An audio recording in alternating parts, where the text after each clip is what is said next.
তো বন্ধুরা, আপনারা তো সবাই জানেনই এখন মহাকুম্ভ চলছে, পূর্ণ মহাকুম্ভ চলছে আমাদের উত্তরপ্রদেশের প্রয়াগরাজে। তো দুটি শাহী স্নান কিন্তু হয়ে গেছে। এটা হচ্ছে পৌষ পূর্ণিমা, যেদিন শুরু হয়েছিল 13 জানুয়ারি, তারপরের দিনই 14ই জানুয়ারি হচ্ছে পৌষ সংক্রান্তি, ঠিক আছে, বা মকর সংক্রান্তি। এবং আজকে 26 তারিখ, 26 জানুয়ারি সন্ধ্যাবেলা আমি এখন ভিডিওটা বানাচ্ছি। এরপর হচ্ছে 29 তারিখ, যেটা হচ্ছে মৌনী অমাবস্যা, ঠিক আছে।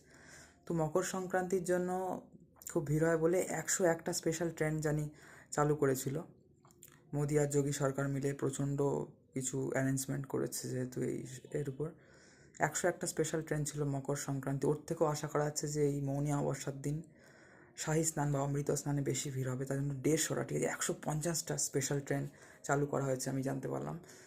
তো এছাড়াও বন্ধুরা, বসন্ত পঞ্চমী শাহী স্নান আছে 29 তারিখের পরও, এবং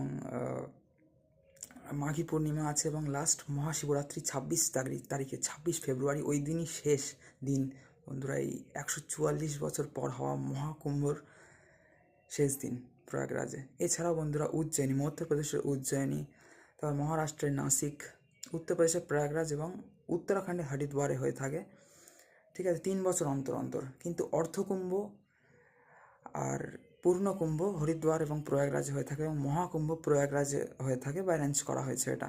যাই হোক বন্ধুরা, সবাইকে ভালো থাকবেন, সবাইকে হরে কৃষ্ণ, রাধে রাধে। যতটা তথ্য দেওয়া সম্ভব আমি আপনাদের দিলাম এই পূর্ণ কুম্ভ বা মহাকুম্ভ শাহী স্নানের বা অমৃত স্নানের মহাকুম্ভ মেলার উপর প্রয়াগরাজের। সবাইকে ভালো থাকবেন বন্ধু, সবাইকে হরে কৃষ্ণ, রাধে রাধে, জয় সিয়ারাম, হর হর মহাদেব, जय जय श्री राधेश्याम, जय श्री सीताराम, जय श्री निताई और सीतानाथ प्रेमानंदे, हरि हरि बोल।